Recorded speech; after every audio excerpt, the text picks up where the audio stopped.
আসসালামু আলাইকুম। আশা করি আপনারা সবাই অনেক ভালো আছেন। জাভাস্ক্রিপ্টের এই পর্বে আমরা টেমপ্লেট স্ট্রিং নিয়ে আলোচনা করব। খুবই ইম্পর্ট্যান্ট একটা টপিক। আপনারা যদি একটু মনোযোগ সহকারে দেখেন তাহলে আশা করি আপনারা খুব সহজেই বুঝতে পারবেন। আমি আমার কোড এডিটরটিকে ওপেন করলাম এবং পাশে ব্রাউজারটিকে ওপেন করে নিলাম। আমাদের জাভাস্ক্রিপ্ট ফাইলের সাথে HTML ফাইলটির অলরেডি কানেকশন করা আছে। তো টেমপ্লেট স্ট্রিং কী জিনিস এটা আপনারা খুব সহজেই বুঝতে পারবেন। আমি একটু বুঝিয়ে দিলেই, টেমপ্লেট স্ট্রিংটা হচ্ছে, ধরেন আমরা কিছু একটা স্ট্রিং তো বুঝতেছেন যে কোটেশনের ভিতরে কিছু একটা লেখে। এটা হচ্ছে নতুন একটা সিস্টেম যেটার মধ্যে আপনি ডাইনামিক্যালি কিছু ডেটা এখানে বসিয়ে দিতে পারবেন। ফর এক্সাম্পল আমি আপনাদেরকে প্রথমে একটা জিনিস দেখাই। প্রথমে আমাদের আগের একটা প্রবলেম দেখাই এবং এটাকে কিভাবে ইজি ওয়েতে, মানে টেমপ্লেট স্ট্রিং ব্যবহার করে কিভাবে কাজ সহজ করা যায় সেই সিস্টেমটা আমি আপনাদেরকে একটু পরে দেখাচ্ছি। ধরুন var নেম ইকুয়াল টু দিলাম রাজু।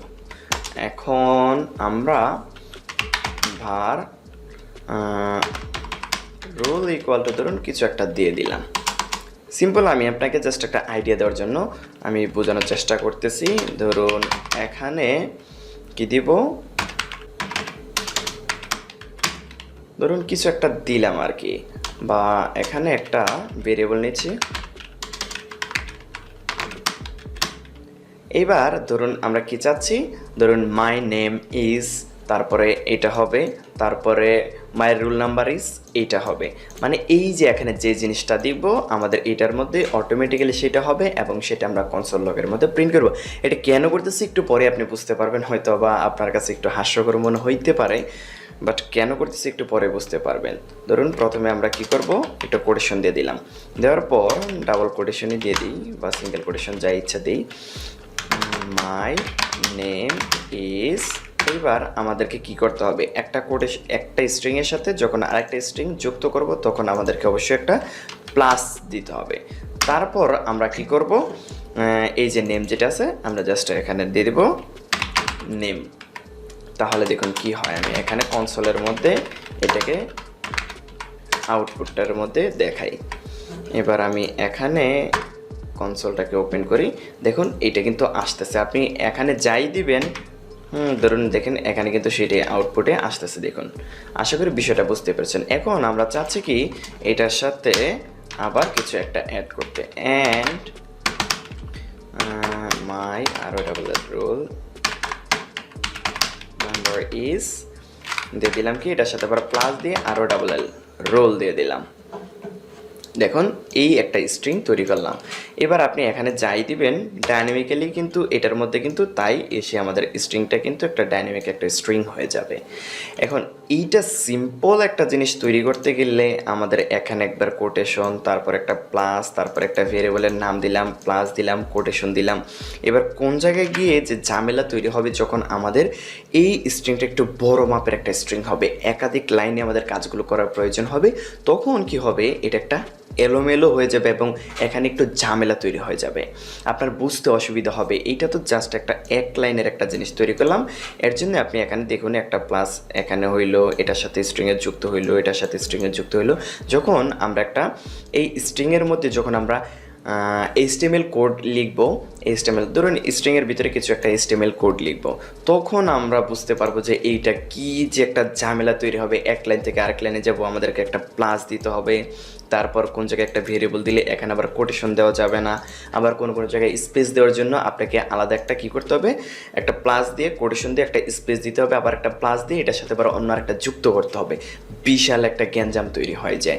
এই জিনিসটা, এই যে এই লাইনটা যেটা করলাম, এটা যাতে আপনার কাজের মধ্যে অসুবিধা তৈরি না করে এর জন্য আমরা একটা সিস্টেম ব্যবহার করি, ওইটার নাম হচ্ছে কি টেমপ্লেট স্ট্রিং। যেমন ধরলাম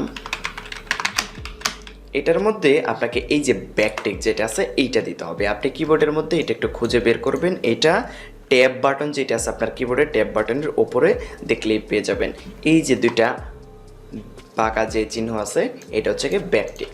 এই যে এটা দিতে হবে, এইটা দেওয়ার পর আপনি এখানে চাইলে এন্টার বাটনও দিতে পারবেন, কোনো সমস্যা নেই। একাধিক লাইনে আপনি কি করতে পারবেন, স্ট্রিং লিখতে পারবেন। আচ্ছা, আমি আপাতত এটাকে একটা কমেন্ট করি এবং এই যে এখানে ধরুন আমি একটা এন্টার বাটন দিই, দেওয়ার পর এই দেখুন এখানে কিন্তু একটা ইরর দেখা দিচ্ছে। আপনি এটা কিন্তু এক লাইনের মধ্যে লিখতে হবে।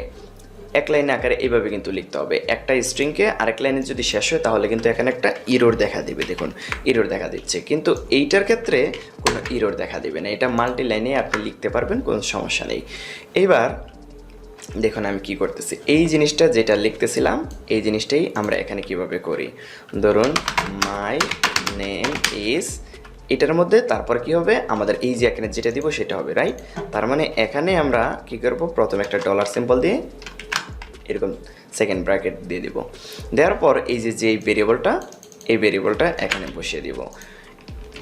দিলে এইবার আপনার এখানে কোনো ঝামেলার সৃষ্টি হবে না, আপনি দেখলে বুঝতে পারবেন যে এই এখানে একটা ডাইনামিক জিনিস বসবে, আর কোটেশন কিন্তু শুধুমাত্র দুইটাই থাকবে, মানে এই যে ব্যাকটিক দুইটাই থাকবে।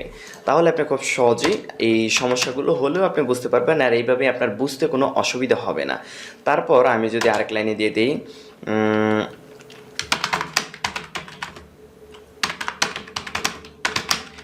ইজ, এইভাবে কাজটা করতে গিয়ে আপনার সুবিধা হবে, কোডগুলো বুঝতেও অনেক সুবিধা হবে। আপনি এই লাইনটা দেখে হয়তো বা আপনি অসুবিধাটা ভালোভাবে বুঝতেছেন না। আমি যখন কিছু কাজ দেখব, আমরা কিছুদিন পরেই দেখবেন যে আমরা এই যে ব্যাকটিক যেটা দেখতেছেন টেমপ্লেট স্ট্রিং, এটার ভিতরে যখন HTML কোডগুলো লিখবো আপনি চেষ্টা করবেন যে এই যে এটার মতো করে তৈরি করার জন্য। তখন আপনি বুঝতে পারবেন যে কোন জায়গায় যে ঝামেলা হয়েছে, কোন জায়গায় প্লাস মিস্টেক হয়েছে, কোন জায়গায় স্পেস দিতে হবে, তখন আপনার 12টা বেজে যাবে যখন এত বড় একটা HTML কোড আপনি এইভাবে তৈরি করার চেষ্টা করবেন। আর এইভাবে তৈরি করলে আপনি একদম ইজিলি বুঝতে পারবেন যে কোন জায়গার মধ্যে আপনাকে ডাইনামিকভাবে আসতেছে, কোন জায়গার পর কী হচ্ছে। দেখুন এখানে একদম ইজিলি এটা কিন্তু হয়ে যাচ্ছে। আশা করি বিষয়টা বুঝতে পেরেছেন। টেমপ্লেট স্ট্রিং জাস্ট এই একটা জিনিস, আপনার যে জায়গায় ডাইনামিক করার প্রয়োজন হবে সেখানেই আপনি যে এরকম একটা ডলার সিম্বল দিয়ে এই যে এরকম ব্র্যাকেট দিবেন, দেওয়ার পর এটার মধ্যে আপনার এই যেখান থেকে আসবে সেটা এখানে বসিয়ে দিলেই হয়ে যাবে। অর্থাৎ আমি এখানে যে ভেরিয়েবল দিলাম এই ভেরিয়েবলে যদি আমি একটু পরিবর্তন করে দিই তাহলে দেখবেন এখানেও কিন্তু সেটা পরিবর্তন হয়ে যাবে। আশা করি বিষয়টা বুঝতে পেরেছেন। এখন আমি আরেকটা জিনিস আপনাকে দেখাবো, তারপর ভিডিওটা ক্লোজ করে দেব। ওকে, প্রোডাক্ট নামে একটা কী করলাম, ভেরিয়েবলের মধ্যে একটা টেমপ্লেট স্ট্রিং তৈরি করতেছি। এই দেখুন টেমপ্লেট স্ট্রিং, এটা নিয়ে নিলাম। ওকে, এটার ভিতরে আমরা ধরুন HTML কোড লিখতেছি, DIB, এক লাইন নিচে আসলাম, DIB, তার উপরে ধরুন আমরা কি নিচ্ছি, একটা ইমেজ নিয়ে নিই, ইমেজটা IMGSRC। এটার ভিতরে আমাদের যেহেতু কোটেশন দিতে হবে, এটার ভিতরে কি করতে হবে, আমাদের এখানে কিন্তু লিঙ্কটা বসাতে হবে। ওকে, আমরা ধরুন এখানে ডাইনামিক আকারে আসবে, আমরা একটু পরেই সেটা দেখব। তারপর ধরুন একটা H2 ট্যাগ নেই, H2, এবং শেষ করতে হবে H2টাকে, এবং এইটার ভিতরে ধরুন আমরা একটা ডাইনামিক একটা টাইটেল নেব, এই যে এরকম দিয়ে দিলাম, এখানে একটা টাইটেল আসবে। আমরা এখানে ধরুন কি দিয়ে একটা ভেরিয়েবল তৈরি করি, বার URL, এখানে একটা URL থাকবে। এই URLটা বসবে কোথায়, এই যে এখানে, এখানে ধরুন একটু পরে বুঝতে পারবেন যে আমি কি তৈরি করতেছি। এখানে URL মানে এখানে আসবে ডাইনামিক, আপনার ইচ্ছা যেখানে খুশি এই যে কোটেশন যেটা দেখতেছেন স্ট্রিং, টেমপ্লেট স্ট্রিং যেটা যেখান থেকে শুরু হয়েছে, এটার ভিতরে আপনার যেখানে খুশি সেখানে আপনি কি করতে পারবেন, ডাইনামিক ডেটাগুলো বসাতে পারবেন আপনার ইচ্ছা মতো। তো এবার আমাদের এখানে বসবে কি টাইটেল, ধরুন আমি আরেকটা বার টাইটেল দিয়ে দিলাম, টাইটেল ইকুয়াল টু এখানে কিছু একটা আসবে, এখান দিয়ে দিলাম টাইটেল। ওকে, তারপর ধরুন আমরা একটা ডিসক্রিপশন দিয়ে দিতে পারি, এটার জন্য কি লাগবে, একটা p ট্যাগ, এখানে দিয়ে দিলাম কি ডাইনামিকের জন্য একটা এইভাবে দিতে হবে ডলার সিম্বল, তারপর আমাদের একটা কি কার্লি ব্রাসেস দিয়ে দিতে হবে, DES ধরলাম, এটি ডিসক্রিপশন এখানে আসবে, আর এখানে দিব কি DES। আমরা যদি এখানে একটা URL দিয়ে দিই, URLটা এখানে চলে আসবে।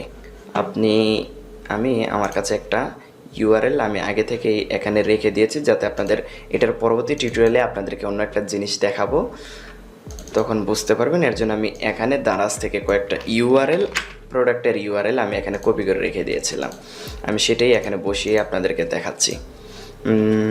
এই এখানে URL দিয়ে দিলাম। ওকে, URLটা এখানে এসে গেল। টাইটেল ধরুন এখানে দিয়ে দিলাম SIMPL সিম্পল PRODUCT প্রোডাক্ট, আর এটার একটা ডিসক্রিপশন কিছু একটা, ধরুন আমি প্রথমে হ্যালো আরিয়াম, এখানে তো লরেম আসবে না, এখানে ধরুন একটা ডিসক্রিপশন আনতেছি আমি, এখানে ধরুন হ্যালো আরিয়াম লরেম 10 দিয়ে দিলাম, তাহলে 10 ওয়ার্ডের একটা লরেম টেক্সট এসে যাবে। এবং এইটাকে আমি কি করব, ধরুন এই যে এখানে বসিয়ে দিলাম এটার ভিতরে ডিসক্রিপশন। তাহলে এই জিনিসগুলো কিন্তু ডাইনামিক্যালি এটার মধ্যে এসে গেছে। আপনি চাইলে এটাকে একটু কনসোল লক করে দেখতে পারেন, লক, এবার পিআরও ডিউসিটি প্রোডাক্ট। এবার দেখুন এই যে এখানে কিন্তু একটা HTML কোড এসে গেছে, যদিও এখানে অ্যালাইনটা ঠিক নেই, তাহলে সমস্যা নেই। এবার আমরা কি করব, ধরুন এই যে HTML এর এখানে একটা ডিআইবি তৈরি করি। কি করতেছি একটু পরে বুঝতে পারবেন। ধরুন এখানে একটা ডিআইবি, এটার মধ্যে একটা আইডি দিয়ে দিই, RWT রুট নামে একটা আইডি দিয়ে দিলাম। ওকে, এবার আইডিটাকে আমরা ধরি, বা RWT রুট, অথবা এক লাইনের মধ্যে করি, এটা ভেরিয়েবলে সংরক্ষণ করার কোনো দরকার নেই। Document dot get element by ID আমরা কি দিয়েছিলাম, RWT রুট। এইবার আমরা কি করব, আমরা জানি যে এইটার ভিতরে কোনো একটা টেক্সট, ধরুন এখানে ABC আছে, এটাকে অ্যাক্সেস করার জন্য আমাদেরকে কি করতে হবে, এটাকে টার্গেট করতে হবে, তারপরে ডট ইনার টেক্সট দিতে হবে।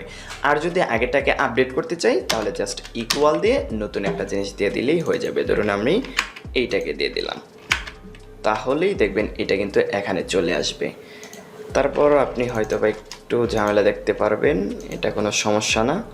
দেখুন এই যে ইনার টেক্সট দিলে এখানে দেখুন এগুলো কিন্তু টেক্সট আকারে আসতেছে, বাট এগুলো কিন্তু আমাদের HTML কোড কিন্তু আমাদের এগুলো, রাইট? এখন আমি যদি এবারও ইনার টেক্সট দিই, এগুলো টেক্সট আকারে আসতেছে, মানে সাধারণ একটা যে টেক্সটগুলো আছে টেক্সট আকারে আসতেছে, বাট এগুলো আমরা এমনভাবে রাখবো যাতে এগুলো HTML আকারে থাকে।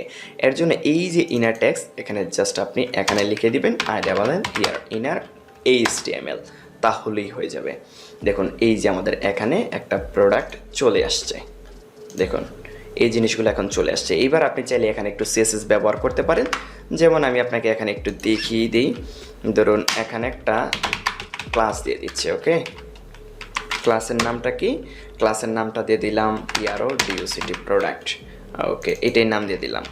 এইবার আমরা এই যে HTML ফাইলের মধ্যে যেহেতু এটা আসতেছে, তার মানে আমাদের এই যে জাভাস্ক্রিপ্টের যে কোডগুলো এখান থেকে জেনারেট হবে, এইটা আমাদের এইটার মধ্যে আসবে।